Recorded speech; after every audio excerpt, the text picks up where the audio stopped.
Hello everybody, welcome to Little Rusty Bucket. Subscribe to the channel and drop a like on this video. Trying to hit 40k subs over here, so that subscription would be much appreciated. Today's video is about something that is so granular because it proves the exact reasoning or issue. It depends on your perspective as to why I even discuss the NBA in the first place.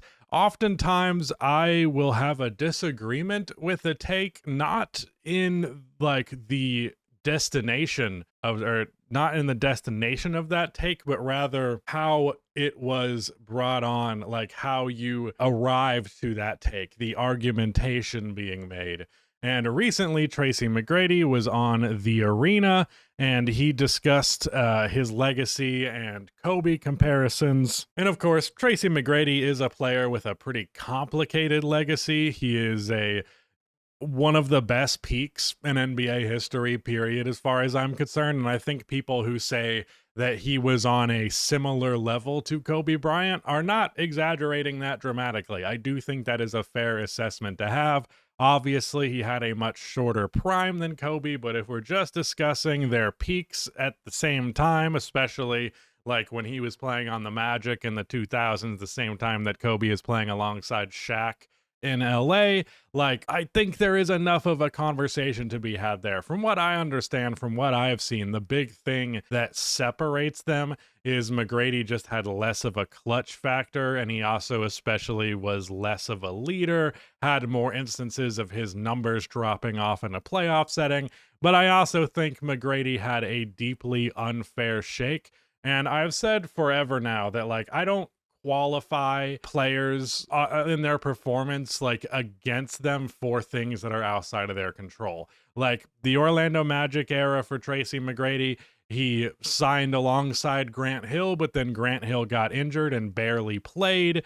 There was supposed to be Tim Duncan on that roster, but then fucking, what's his damn name? Doc Rivers ruined that for him. I really think he ruined it for all of us because, like, if we got a Tracy McGrady and Tim Duncan versus Kobe and Shaq finals, that shit would have been the best finals in NBA history. It would have been one of the best matchups we've ever seen.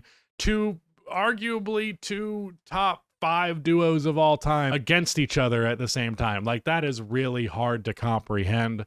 The closest you get to something like truly top all-time duos playing against each other like that is Bird and McHale versus Magic and Kareem. And McHale was only like bordering on superstar status for like 2-3 years. So yeah, anyways, all that stuff aside, McGrady was making the point that I am right now, that if he played alongside Shaq, he could have won a championship with Shaq. He just did not have the privilege of such great help around him.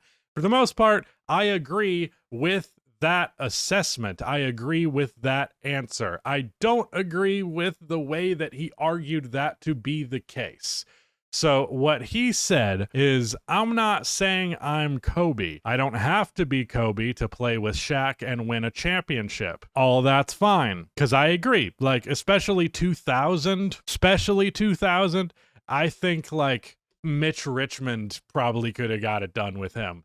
Maybe you could argue there was that one game in the finals where Kobe clutched up after Shaq fouled out. So there is that one that possibly you could argue no other guard was doing that. But yeah, one way or the other, I do think like truly just an all-star caliber guard next to Shaq that year would have been enough to get the job done.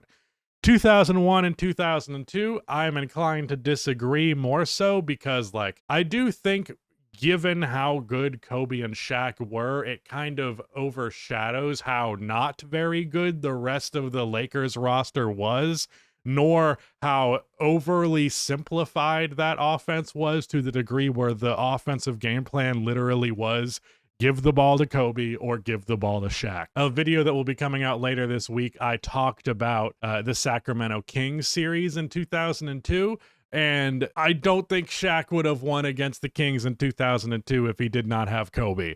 Like, there weren't role players who were about to fill in that gap. And again, in 2001, I think you still needed at least an all-star caliber player alongside Shaq. But I don't disagree with this assessment from McGrady that he didn't have to be Kobe to win a ring with him. But the thing that he followed that up with immediately is so stupid, I can't even wrap my head around it. Dwyane Wade proved that, didn't he? D-Wade proved that. We're talking about a very small time in my career when I was considered a top 5 player in the NBA. That's all we're talking about.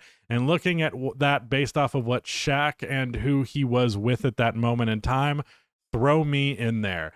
So I think I saw someone else quote tweet this, and it's like his argument was, I don't have to be the second greatest shooting guard of all time. The third greatest shooting guard of all time proved that. That is an asinine comparison. First of all, it's an asinine comparison because Dwyane Wade is one of the greatest shooting guards ever. I do think he peaked higher than McGrady. I was talking about this the other day on a different video. Like, I kind of feel like he peaked a little bit higher than Kobe even. But the other reason is that Shaq was not Shaq in 2006. You look at his stats for that, he's like a 20-10 guy, which is still a good player. But, like, that's quite a stark contrast from the version of Shaq who averaged 30. Like, literally, just for Shaq's 3 straight finals MVPs, those 3 years, 2000 through 2002, he averaged 30 points, 14.5 rebounds, 3 assists, 2.4 blocks on 55% shooting. In the 2006 playoffs, he averaged 18.4 points per game. So not only are you like saying I don't have to be Kobe, I could just be Dwyane Wade, as though Dwyane Wade wasn't also like on a level similar to that, but also being like Dwyane Wade proved that all you had to be was like as good as me to win a championship with Shaq. No. Wade proved that he could win a championship with his best player averaging 18 and 10. Like, those are not comparable situations, both because of the player that Shaq was by 2006 and because it doesn't even make sense to talk about Dwyane Wade like he's some massive denomination down from Kobe. Like, what Dwyane did in 2006 is so it simultaneously, like, people know about it. I still think it remains underrated just because of how good it was. He averaged 28, 6, and 6, as well as 3 stocks all the way to the championship. And in the actual finals themselves, what did he average? Like 34, 35?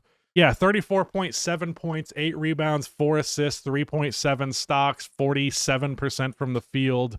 Like, come on, you don't get to be like, Wade did this with Shaq. That's not the same thing as Kobe doing it with Shaq. And you don't get to be like, well, if Wade did it, then I can, as though Dwyane Wade didn't put on one of the greatest playoff performances of all time when he won the championship in 2006. Like, I agree, Tracy. I agree 100% that he could have won a championship if Shaq was his teammate. I disagree 1,000,000% with the reasoning of it, though. And a lot of the times, like, people accuse me of pushing agendas or having certain things that I'm like dead set on proving. And there are some things, like John Stockton is the most overrated player in NBA history. Stephen Curry is underrated because people don't appreciate the effects of gravity. And I will fight you on those things tooth and nail. But for the most part, a lot of the discourse that I participate in, especially in reaction to other people's takes, I care way more about, like, show your work. Show the logic behind this take and not just leave the take alone. In this case, if McGrady just left the take alone and didn't explain it in the way he would, I would have no problem with it. But this is backwards ass logic. It does not make any sense. It's a little silly. Come on, Tracy, you can do better than this.